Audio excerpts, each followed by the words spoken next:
दोस्तों, स्वागत है आपका एक और हॉरर स्टोरी में।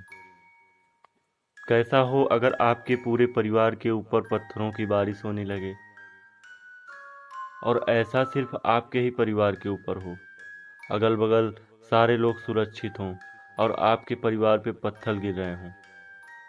जानकर हैरान हो जाओगे। आज की ये कहानी कुछ इसी प्रकार की है।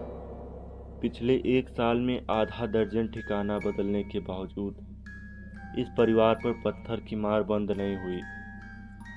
गांव के लोग भी जानते हैं कि इस परिवार पर पत्थर बरसते हैं, पर कोई यह नहीं बता पाता है कि आखिर ये पत्थर कहां से बरस रहे हैं।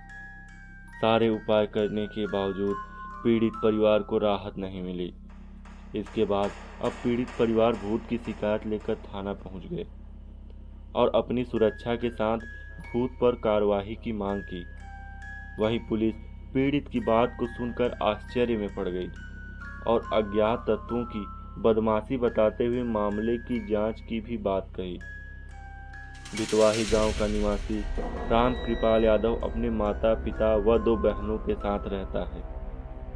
पिछले एक साल से वह अजीबोगरीब पत्थरबाजी से परेशान है।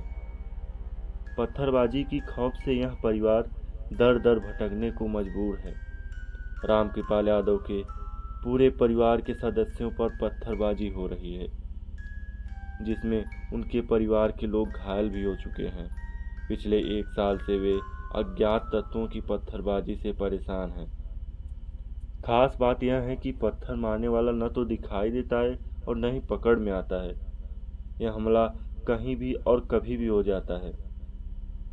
इस अज्ञात पत्थरबाजी से परेशान होकर परिवार के 5 सदस्य अपना गांव छोड़कर कुछ दिन के लिए शंकरगढ़ के खरकोना अपनी दीदी के पास चले गए, लेकिन वहां भी यह समस्या बनी रही।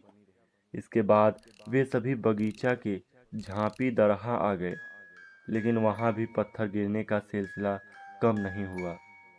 यहाँ से परेशान होकर वे बगीचा के गम्हरिया में एक बैंगा पंडा के यहाँ शरण ले लिया, लेकिन यहाँ भी उन पर पत्थर गिरना बंद नहीं हुआ। इस परिवार के सामने अब दर दर की ठोकर खाने की स्थिति आ गई। पीड़ित परिवार ने थाने में शिकायत दी है। उनकी शिकायतों की जांच की जा रही है। शिकायत की जांच होने के बाद